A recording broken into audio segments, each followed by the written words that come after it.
Okay, so welcome everyone.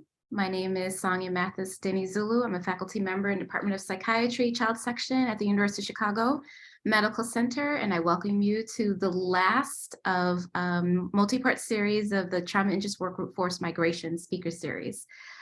Before I introduce our wonderful speaker today, I would like to go over our mission statement for the Trauma Interest Work Group. For those who are interested in joining and learning more about it, we can send you more information through the chat. So the mission statement is that the Trauma Interest Working Group promotes the scientific interdisciplinary understanding of trauma to improve health equity on the South Side of Chicago and beyond.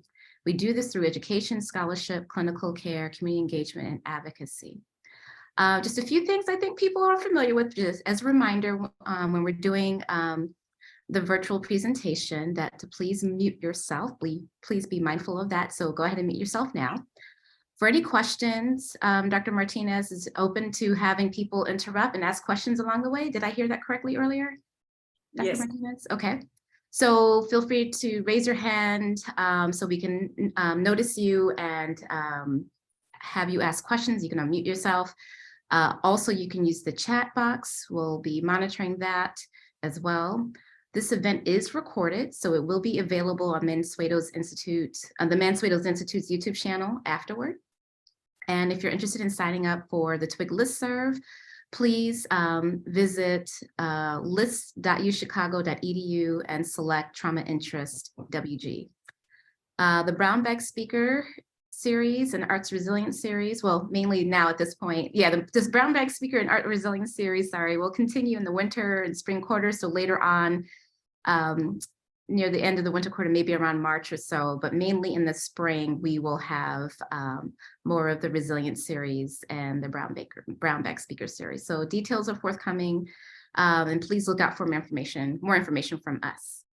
Okay, so today I have the pleasure of introducing, as one of the moderators, Dr. Dorian Miller will be hopping in as well. So thank you. That I have the distinct pleasure to introduce Irene Martinez, who's going to talk about medicine and human rights, screening for torture and trauma in refugees, international and local at-risk populations in the medical setting.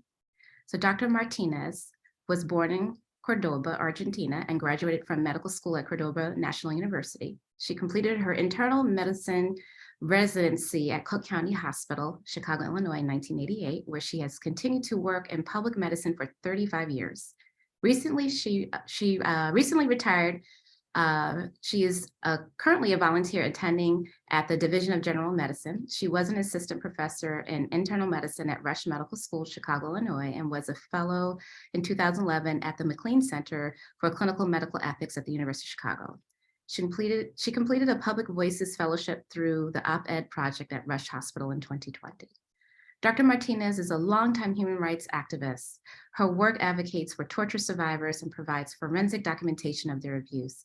She is co-founder of the Marjorie Culver Center Heartland Alliance Chicago for the Treatment of Victims of Torture, receiving the Jean and Joseph Sullivan Leadership in Human Rights Award in 2006.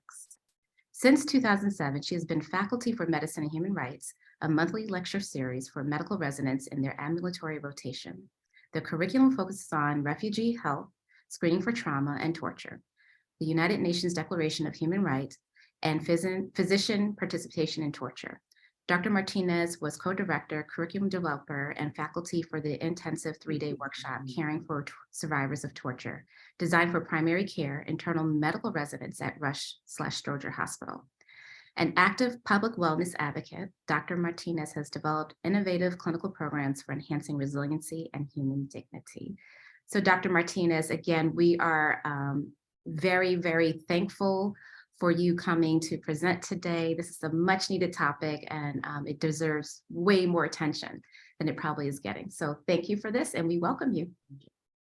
Thank you. So should I start or you put this slide?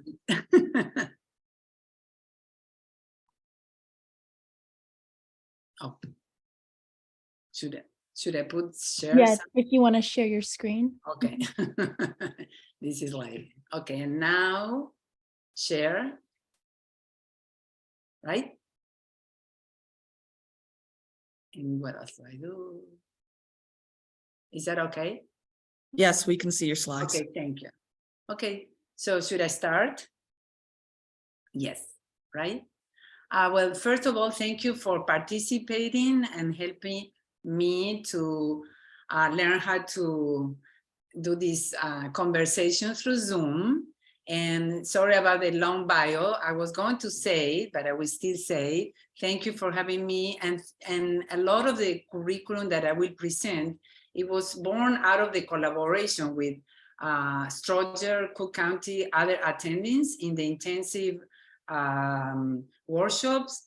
Dr. Maricas, which is present, and Dr. Goldberg. Way back, we started to do forensics examination at county and for the Kovler clients, and of course all the Kovler staff. You know, the psychologist, social worker, the interpreter. So it all comes from there. It's never the work of one person. So I want to thank everybody from the start, because then I forgot. And then another disclosure, my slides are terrible. So if you don't like them or you don't understand them, just interrupt me and ask me. In my country, we interrupt all the time and it's not considered bad manners. I just found out that recently. So not really. Okay, so let me go ahead and, oh, now how do I go down? No, I cannot do that. Can you go down or should I go down? I think if you shared your screen. Okay. Okay. So this is, the lecture was once or twice a month for the ambulatory rotation. Ambulatory, it was like, now you will call urgent care. So the residents rotated through that, but through the GMC, emergency room, but it was done in that environment. So anybody could come from any complaint, could be headache, it could be knee pain, refill my medications, anything.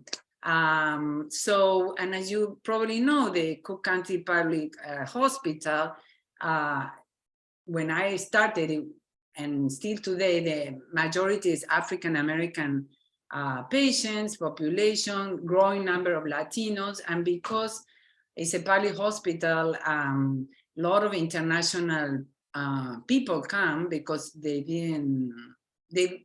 being cared even if they don't have a social security, at least during that time. So any kind of people walk through their doors, and I'm proud for that. So this lecture, really the goal was to, how do you say, sensitize the house staff in the existence of torture, trauma, what can we do, what are refugees, what can we do for helping them? It's really not, they cannot become experts in an hour. It's just to bring awareness and some information. The way we focus, I focus, is start with the Human Rights Declaration, and then how to do the screening and the physical examination. If the person agrees and the screen is positive for trauma and torture, and also how to conduct the referrals, because that's very important. In any patient that have been submitted to trauma, the care is multidisciplinary. Like I said, the goal, well, I don't know if I said, was to review the Human Rights Declaration and the impact in health. It's not only about torture or trauma, and then they review the definition and why it matters in case of asylum seekers, and also to bring the awareness about sexual violence, not only in women, but in men too, that is widespread all over. So the structure of the lecture, more or less, it started with the introduction about the Human Rights Declaration, and I will go a little bit about it and talk, sorry if I talk fast. Mainly articles 5 and 14 that are related with torture. We read the declaration and we do a little bit of an overview of the situation around refugees in the United States and some common symptoms. You can read more or less what it is, but that's sort of like the structure. And also very important, we have a case discussion. Sometimes we do some role playing too. And so let me show you. We start with the Human Rights Declaration that, as we know, it was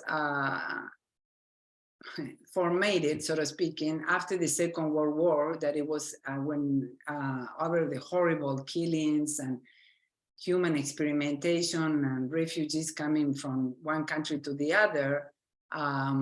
It was, it has 30 articles, and the articles, we see the impact every day in our clinic, not only for refugees. You have the right for education, right for food.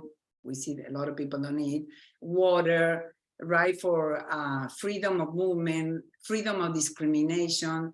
So this is a core of values that impact, our clinic and the healthcare of our patients. A lot of people will say, it doesn't work. Well, other people have said, maybe we need Human Rights Declaration for Asian countries or African, but this is the one that we have. And this is important, freedom for discrimination. The negative rights, so to speaking, the negative article is to be against slavery, torture, sexual and gender violence, and also harmful traditional practice. That's sort of like the introduction. And I always ask them if they have read it before, and we see that in the test. So, like I mentioned, it have 30 articles. It was in 1948, it was the way that it came to light. And Article 5, it says directly that nobody should be subject to torture or cruel, inhumane, or degrading treatment or punishment. And those words are important. Article 14, that everybody has the right to seek and enjoy in another country asylum from persecution. And these rights should not be involved if you are not being persecuted, so to speak, from the government. If you kill somebody in your country and the police is persecuting you, doesn't apply. I'm not saying this as a joke. It is something that is very pointed out in the definitions. I hope you understand what I'm saying. So the definition of torture, you can read it yourself, but I like to point out that the year it came up, 1984, is the UN Convention Against Torture, which is called, it's usually call it the UNCUT. But it took from 48 to 84 to come up with a consensus of what it was torture. And as you know, every country then had to agree in the terms. So United States agree, okay, this is what I consider torture. And we see it in a second. It's very important, and I will put here that it had the torture, the coercion, the disaster, it should be done basically from somebody in the government or representing the government. Again, it's not if you fought with your neighbor. I don't know why I keep saying that, and the neighbor, but that kind of like pain that you cannot apply for that. So it had to be done by a person of authority. And I don't know if you saw it in the other one, but not necessarily the pain could be inflicted on you, but in a relative or witness massacres. That's considered torture too. Somebody in a prior talk said, sort of like clarify what is the difference between refugees and asylum. And for the talk is important because, as we know, refugees come with protection. Sometimes they're given 2 or 3 years to be here. They're different kind now, changing things. As asylums are somebody requesting the refugee status. And sometimes they do it from outside the country, but most of the time, at least at Kobler, we find them here. So if we can work in documenting and convincing the lawyers and the judge that the person has been tortured, they are given the refugee status. That's a long process. But for the talk, it's important to sort of awaken the medical students or the residents in why it's important to be aware of this. Should I keep going? Yeah. So according to the United Nations and United States definition of tortures, eligible for survivals are a person who have experienced direct physical torture. I cannot see everything, oh, maybe. And have witnessed other direct physical torture, survived or witnessed massacres, psychological torture, person who were targeted directly or indirectly in the kidnapping, assassinating of tortures of relatives. I cannot read this very well, but you can read it.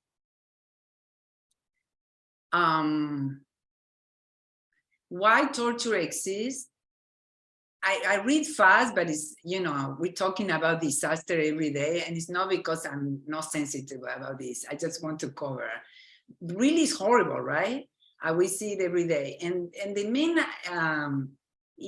main thing that we should ask, why this happened? We see it every day, to instill fear, as part of the state control machinery to support dissidents, to terrify the public, paralyze non-conformists, to prepare for grants of unpopular economic plans. Basically, you have to keep people down there to exercise powers a lot with, how do you say it, economical gain for some groups.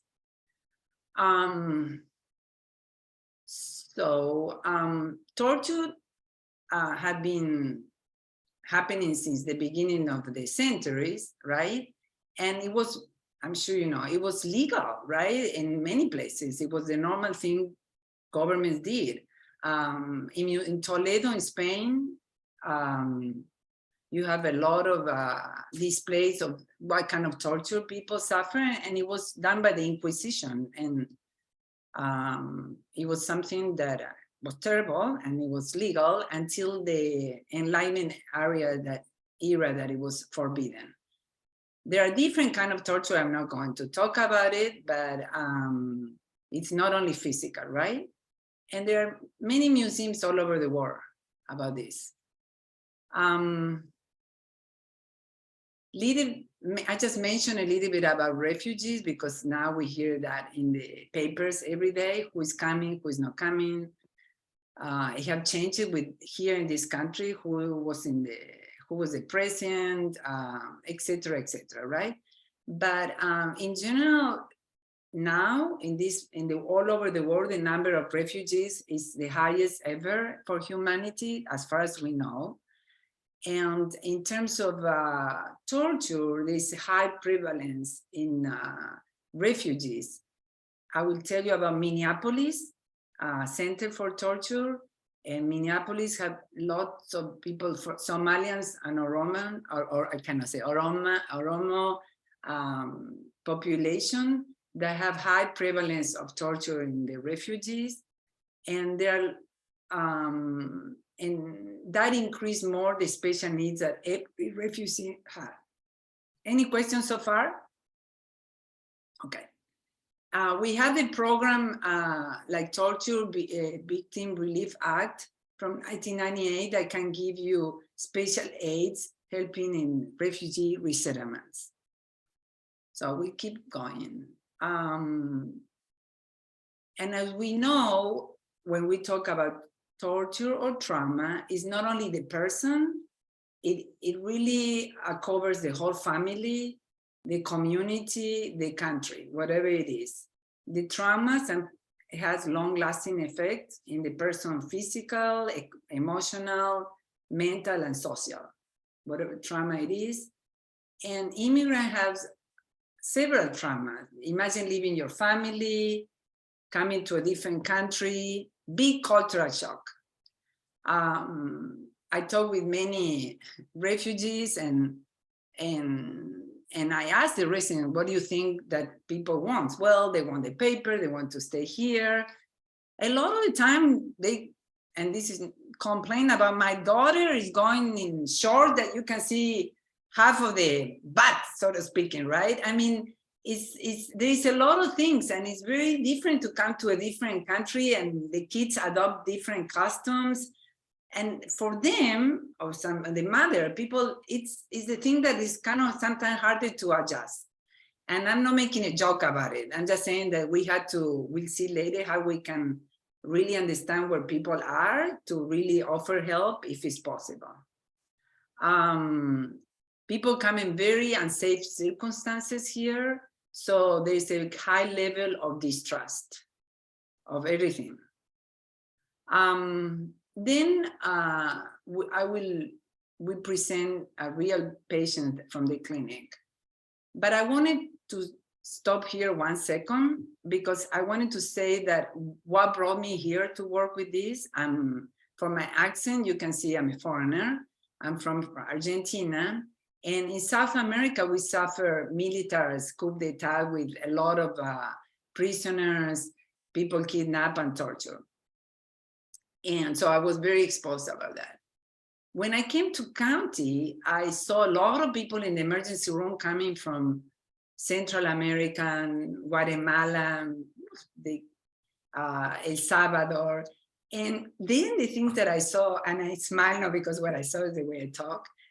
I saw the patient from county at that time, and I go, what is this? I mean, I had to understand that at that time, 300 something or 380 male African Americans were going to jail daily. I thought, no, you're telling me per month. No, it's daily. So for me, it was a cultural shock to be in the United States, working in the ER county, and saw the bodies and the people also were suffering. And also I encountered a lot of soldiers coming from different wars here. They didn't go to the VIA. They weren't there. And as a foreign, that was my cultural shock to understand.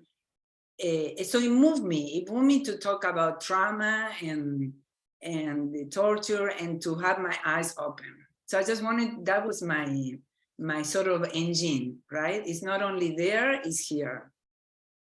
So I had to be mindful of the talk. So after the introduction to the residents, we present real patients that I have encountered. And a lot of the time we do some role play. How would you talk to this person? Role play is very important for a lot of things, according to me, because you had to to practice what are you going to say. This gentleman from Sudan that came requesting, he just wanted medication for his shoulder pain, and I won't discuss everything, but he had a lot of stomach pain too. And I won't tell you the whole encounter, but he told me more than one thing. First of all, when I examined him, he had scars all over. He had been a child soldier. And child soldiers came here, as you remember, with refugees. So he had a lot of support in theory.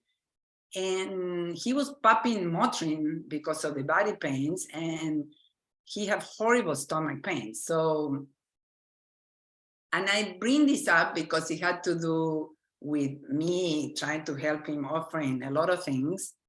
And when I offer more support, he basically said, no, I want my medication. So I put this as an example, and I'll tell you what I did with him later, or we did, that when we screen people for trauma, for torture, not everybody wants what we want, or talk about it. I just wanted to put it there. This is a teaching, but it's sort of like doors that need to be open when the person are ready. And that's very important. I mean, I know you know, but this is anyway, this is important. So to see where people are at, basically. And that's one of the things I want to stress when we say cultural sensitive, etc. So we'll keep going. So in the clinical encounter, the things that we review with the residents, first of all, we review the physical or psychological sequela of torture. They include the post-traumatic stress disorder. That I'm not going to go through but post-traumatic stress disorder people sleep all the time or never sleep, and he has headaches, restlessness, or withdrawal, pain. And people go to the doctor, like I said, because of pain in general, right? I have headache, like the woman from Chile. I cannot walk. When you screen a patient and say they have been tortured, a lot of the pain not necessarily are caused by the torture. So you had to decide, or you had to help. I just want to, how do you say, put out there, because that's is important. Probably you don't see it in one visit. Am I being clear? So we review the symptoms, and then we spend time in exactly how do you ask the questions. Now, you know, you go to the doctor, somebody said, have you fall, do you smoke? What do they call you? Have you been threatened in your house or something like that? The environment of trust and confidentiality is a sacred one. You had to learn to say, whatever you tell me is confidential. I'm a foreign, I'm a refugee, I live in a different part of the city. I don't trust anybody. So the doctor can tell me, and of course, I trust some people. What I'm trying to say is it's not that easy to create sometimes that sacred environment. Do you follow what I'm saying, right? You have to say this is confidential. And the reason I'm asking you is to help you for more resources, if you want to. It's just offering you better care. It's not because you're filling up a questionnaire or doing a research. So this is probably the things that we point out more, and also to be very aware about the cultural difference in everything, in talking with people, and also using interpreters. So once that established, we, I point out there, how are the way to screen for torture? And I put here open-ended or specific ones. I like start with open-ended, saying what brought you to this country, if you would like to share or not. I see things, you know, in the newspaper are difficult, if there is anything that you want to share about you coming here. But eventually we had to be so direct. And this question that I put here, not only we work with that question, but it had been published. I should put the reference, and I forgot. For very good woman with some papers in the emergency room from New York. And if you need it, I can send it to you. I didn't put the reference. But have you ever been arrested or put in jail? Have you ever been raped, attacked? Pretty straightforward questions. And the other thing that is, what problem you think that you're having about because you've been tortured or attacked? Every person is different, and every person lives different. So ask the person what problem, and what problems are you having for being in another country.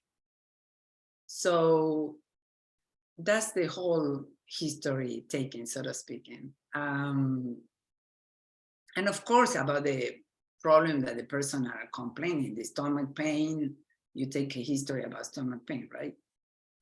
And I talk like that, and I don't know if everybody's physician. I'm sure there are non-physicians, but sorry if I'm talking like that. So these are some of the symptoms about post-traumatic stress disorder. Chronic headache, abdominal pain, chest pains, re-experiencing the post-traumatic stress disorder. That's important because in talking with the patients on doing later on, not in the clinic, what we call a forensics exam, that's one of the problems, that when people retell the stories, they can have flashback about the event. So that's again, as a healthcare person, to walk through and to go one step at a time, to read how the situation the interview is going. When you do the physical examination, I believe that's true for, this is what I teach, for people here or foreigners. You have to, touching other people is part of the physical examination. So walk through the person what you're going to do, especially during the pelvic exams, people that have been raped, or for males. And during the interview, many times you incorporate interpreters. And again, you have to be culture sensitive with the touching of the body because of the culture or the trauma. So always ask permission. And with the interpreter in the room, it also can be a problem, but you need the interpreter. So you have to ask the interpreter to sometimes turn around, or before we used to have curtains, but that's very important for the interview and the physical examination. The hospital setting, am I going too fast? I talk fast. Okay. For the hospital setting, again, you know, being in the position of the doctor, when we used to have gown, the doctor or nurses have a figure of authority, and people don't like that. Or people, which I should be hiding these. The hospital lights also make people uncomfortable. And we have, you know, you've seen people for drawing blood, or being wired with the EKG, or you know, sent for a CT and MRI. We have patient, and Dr. Moricas is present in this picture, so she can say too. She's one of the colleagues from county that have worked with this. People ran away from the CT. We never saw, I mean, not many, but a couple of people. I remember one from Chile. We sent them with a gown, the IV, they put it in the CT scan. He never came back. Then we found him different ways. So it is pretty horrible for everybody to be immobilized. And so imagine if you have been in that situation for interrogation, right? So those are the things that if you see them in the clinic, in the hospital, you have to be aware. And when I say you, this is what I teach the residents. This is part of the curriculum. In terms of the document findings, that's when here I bring up the importance of writing your findings.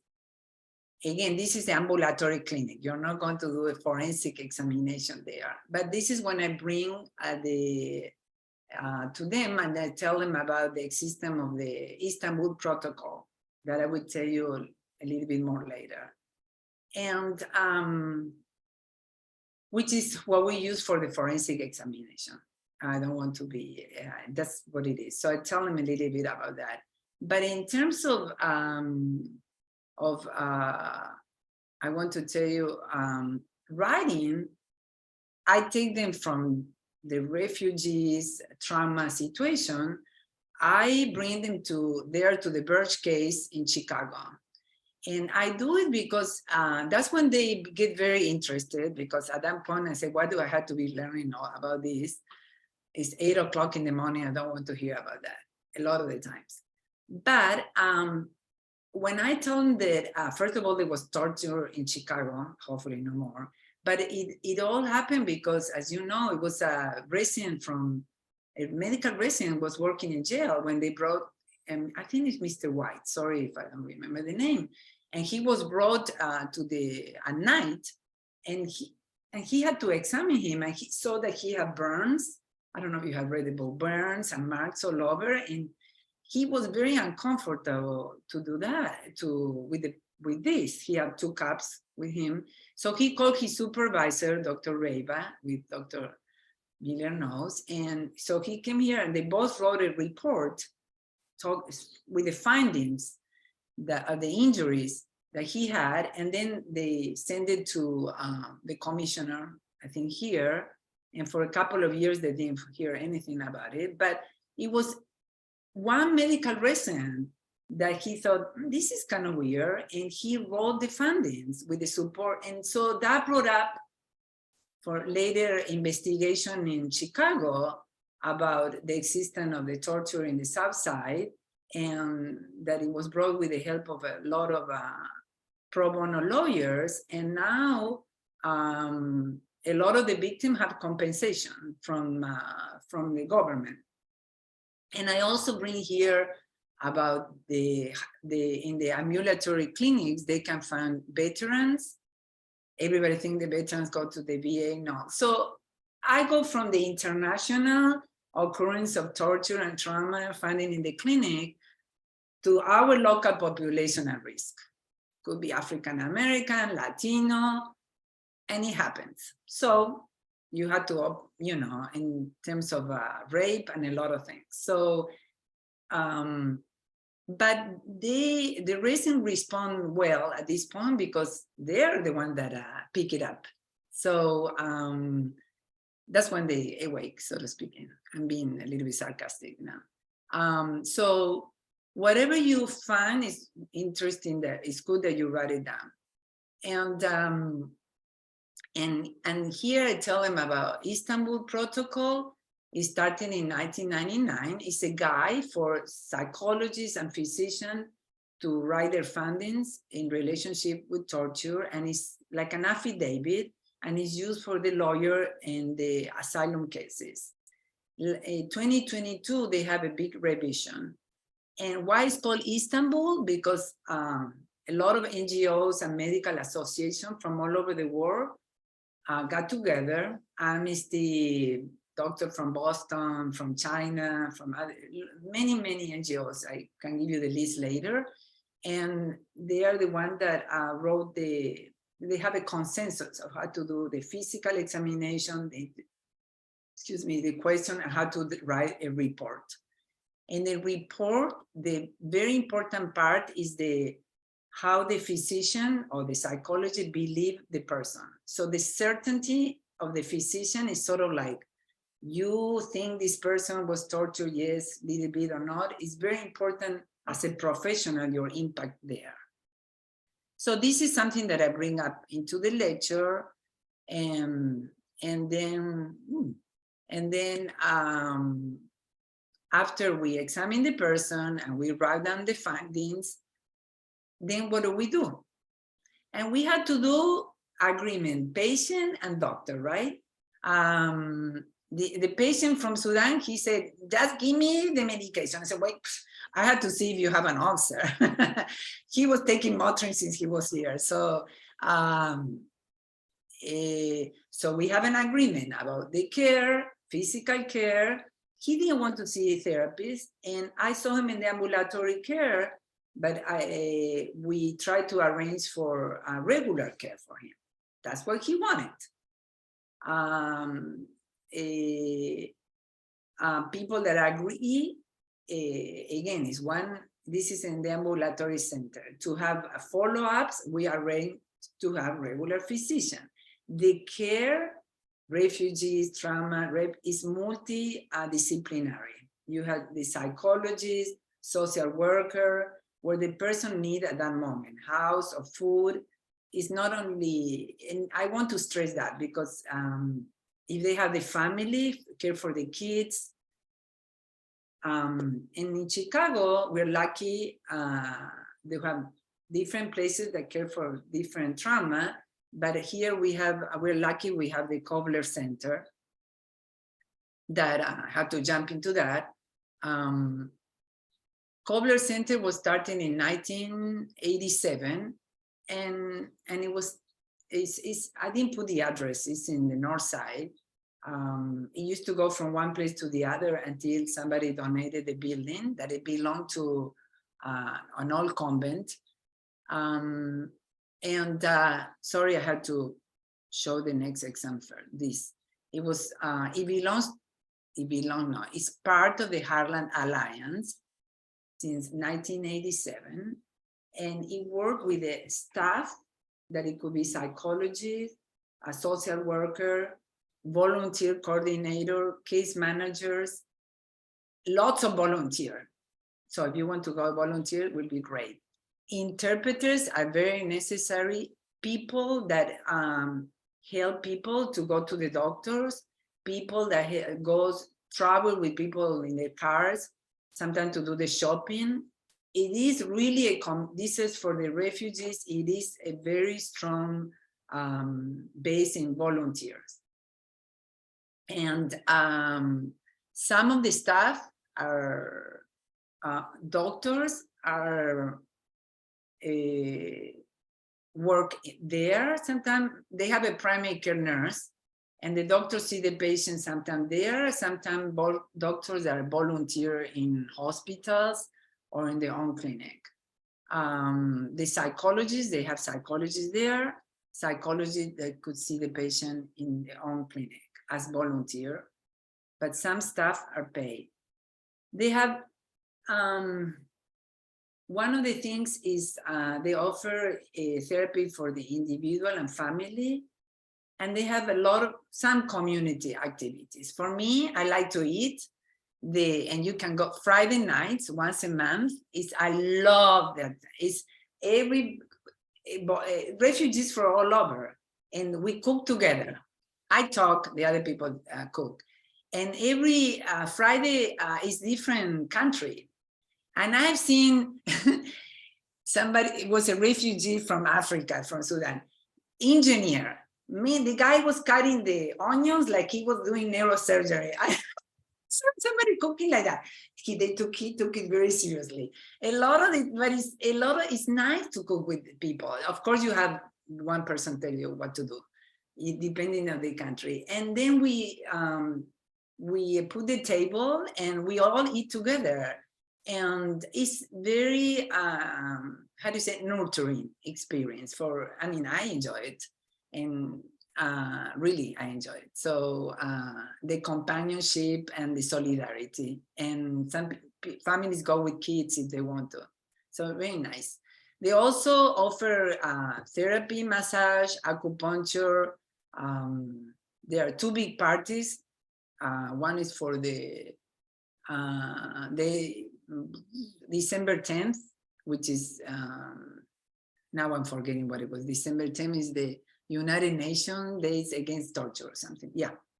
So, okay. So what I wanted to tell you that it started in 1987 and now is part of the International Heartland Alliance. Before it was Heartland Alliance, and it had to do with the resources. It started with Mr. Kobler, that he visited in Denmark, the International Rehabilitation for Torture Victims, which it was the first in the world that took care of survivors of torture. And he was very interested to support the formation of a center.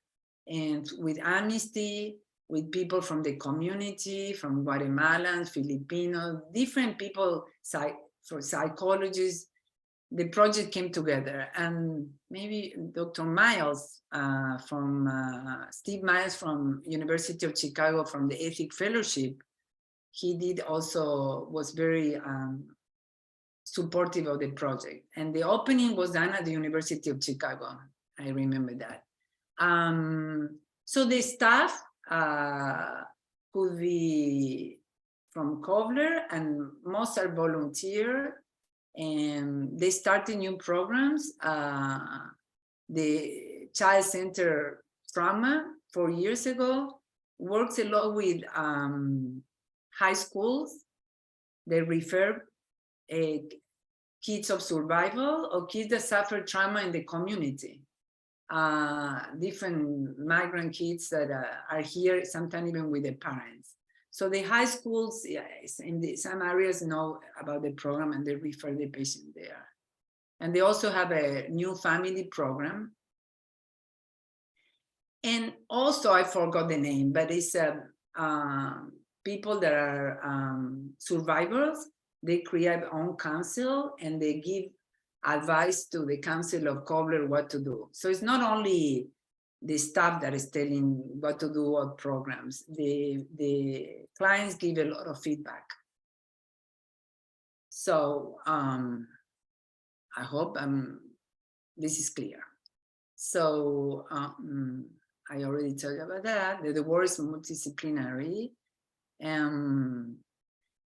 The physician and the psychologist are the ones that do the forensic evaluation. Those physicians, I'm telling you about this because you don't know this, those are approved by the cobbler. But physicians that take care of physical problems, they had to be approved, but another part of Heartland International. I say that in case you want to volunteer. The cobbler per se can authorize some things, but the credential for physicians regularly had to be done for other part of cobbler. Any questions so far? Okay. And can I answer? Because I just want to be mindful of time. We have like 10 minutes left, and I want to make sure that we do have questions. But Dr. Martinez, if there's anything that you really want the audience to know before we be really intentional about asking questions. I have one question. These are, I put here resilient factors because people have a lot of resilience without being romantic, and it's sort of like how to work with group of support you, how do you view your traumatic event, having different coping strategies. So we had to be to learn about it and to nurture that. You know, every community have their culture and their resilience in the community. So I always point out about the strength of people to overcome trauma. So this is one thing. And my question will be, because I was going to, my question is, if you think this is worth it to teach or not in the ambulatory setting for the residents, because I'm sorry I should have gone faster, but I wanted to share this, the evaluation, but it's also, I feel passionate about this, but what is the best way to teach it, to incorporate it in medical schools and to in the residency? That's a question I have for the staff, the people participating. Honestly, I can show you a little bit of the pre and post test that it really shows increasing knowledge and a change in attitudes and behavior. And I could be great, feeling great, but really it should be an intensive. It should be done at the same time we're teaching diabetes and heart failure and trauma. I have a question for the participant. What do they think? Thank you because that's my question. What do you think is the best way? And I had a question about that as well. It wasn't phrased exactly the way you said it, but just more of how can this be disseminated? What would it take to make it work? Yeah. But you're asking the baseline question. What do you think? Should this be done? Yeah. Or we can even think about disseminating. So. And also disseminate, but the other thing is to really prevent. Yeah. Because I had that at the end, how do we become involved? Because we're talking about losing weight. I want to focus in how to prevent people to gaining weight. Sorry that I do that clinical distinction, but this is the same thing in terms of, yes. So I have a question. That's my question. Yeah, what do people think? Please jump in. Please do.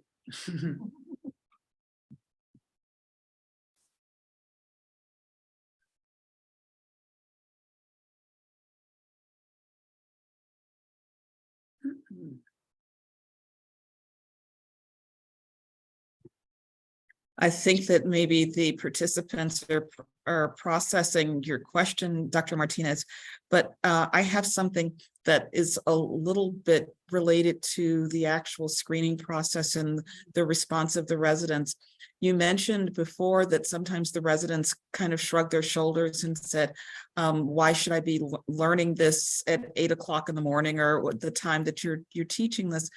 But after you have presented this information along with resources, what kinds of responses do the trainees have afterwards? Because I think that as we think about our, she's got some. No, I do have the text. Slides. Yeah. Thank you. Yeah. Okay. Sorry. Yeah. So if you could just share a little bit of that, please. Yes, I just, because was 2 years, 53 participants. It was anonymous, PG2s and PG3. Mostly it kind of was international staff, and 15% was from United States. Some of the residents participated in intensive primary care. So I want to mention that because you can see reflected in the answers. And again, this is to see some change in belief or knowledge. So a lot of the time, have you ever thought about screen, evaluate, survivor, or torture? I cannot see because of the slide. So most of the people say no. We saw, have been taught, I'm sorry. Most of the people say no. I believe doctors should know how to evaluate torture survival. Can you see that where it says strongly? I can, and Yeah. that part I have a blog. I feel comfortable. Most of the people were neutral at the beginning. Post, they went up a little bit. And then, you know, comfortable, the level of comfort, it went up 69% according to this participant, right? I believe how to evaluate that I know. Disagree was 60%, agree was 14% pre-test. I don't know if this is useful. And then 77% responded that they think they knew how to do it. How to identify population at risk. Again, we start with a 44% disagree, agreement 19, it went up to 70%. I'm showing this fast because of the time. How likely are you going to screen for torture in your practice? We start with often 2%, and then here the post say 42%, so no. Sometime was 42%, but often went up to 46%. And do you know the difference between refugees versus asylum? It went post to 98%. I'm going too fast, right? But anyway, I want to show this. Have you ever read the evaluation? I mean, the United Nations declaration? Pre-test was 72%. Have you read the definition about torture by the United Nations and the World Medical Association, which we did there? That's why this is post is saying 94%. Do you think this definition enhance practice of medicine? They responded 95%. I didn't invent the questions, okay? It was a researcher. And have you learned about the goal and the history of the Istanbul Protocol? They knew. Have you ever heard about Chicago's Birch case? This was pre-test, no idea. Well, people that didn't come from Chicago, nobody knew. And then do you think that you could apply what you learned in the primary care, ambulatory, emergency room rotation? Sometimes 38%, often 47%, always 13%. This, I don't think if I have another one. So this is, again, testing change of attitude, belief, and knowledge. I don't know if I answer. You did answer my question, Dr. Martinez. Thank you. You know, I think that as I listened to your comments in the lecture and the framing of it, that something that hopefully our audience will take away is that oftentimes people think of issues around torture and political violence as something that happens outside of the United States, whereas it's not. And so being sensitized to not only being able to do a trauma-informed interview, but knowing about some of these protocols and how just the simple examination that took place at Cook County Jail with the resident and Dr. Reba led to this, essentially this takedown of the torture squad through John Burge within the city. I think it's just really important information for the people in this meeting to know. I'll stop there. Dr. Dinizulu, other comments or questions that you have? We've got about 2 minutes left. Yeah, this, and if somebody else has a question, please put it in the chat so we can try to address that. But I think it's, as a trauma provider, we hear a lot of trauma every week, at least the work that we do. And I think I would like to hear a little bit more of what do you all do to prepare the medical residents to hear something that they've never heard before. And even though I'm a trauma provider, I keep thinking this is the worst I've ever heard.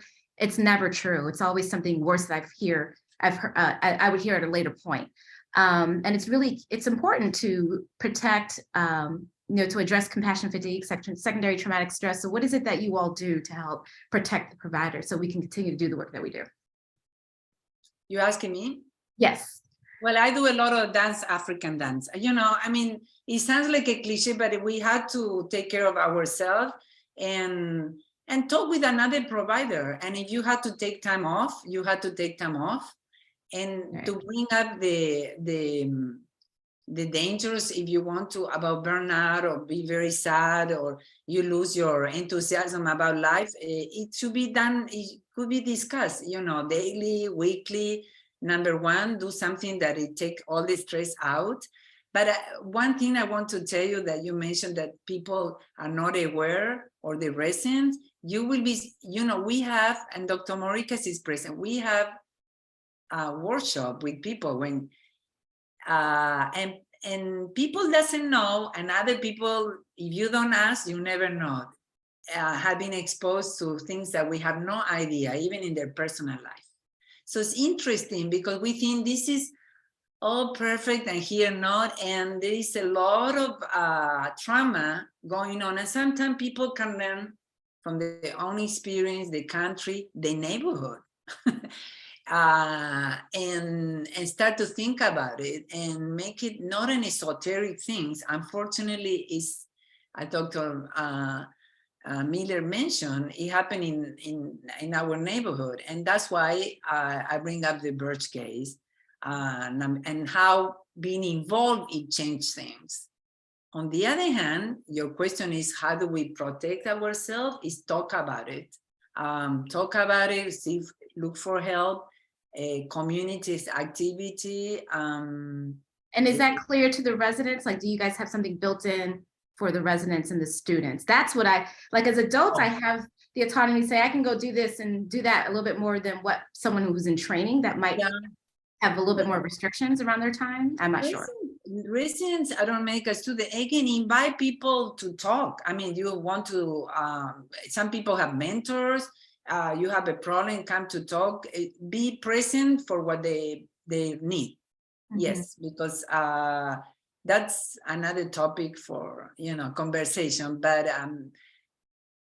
say it out loud, like you said, if this can bring sadness, burnout, you're not the only person about that. We can help, talk about it. Yes, that's the, how do you say? Yes. I don't know any therapists that are like totally devoted to take care of students or residents or doctor with that. But unfortunately, the burnout is true, and it should be stated there. I should probably in one of the slides, because people get very discouraged or burnout. Yeah. Okay. But thank you. Dr. Miller, you want to say something, or somebody else? Oh yeah, go ahead. I think that we actually are at the hour. We're a couple of minutes past, and we've had a couple of people that had to drop off. I just wanted to thank you so much, Dr. Martinez, for not only sharing this historical perspective and also the guidelines from the United Nations in the Istanbul Protocol, but also how you've implemented training and teaching in your residency program in this space and sharing those results. It was very informative. Thank you. Thank you. Thank you for inviting. Thank you. Thank you. Well, this will conclude our talk for today. Thank you again. I echo everything that Dr. Miller says, and we hope to have you back in the future. Thank you. Everyone have a good day. Thank you for Thank joining. you. Thank you.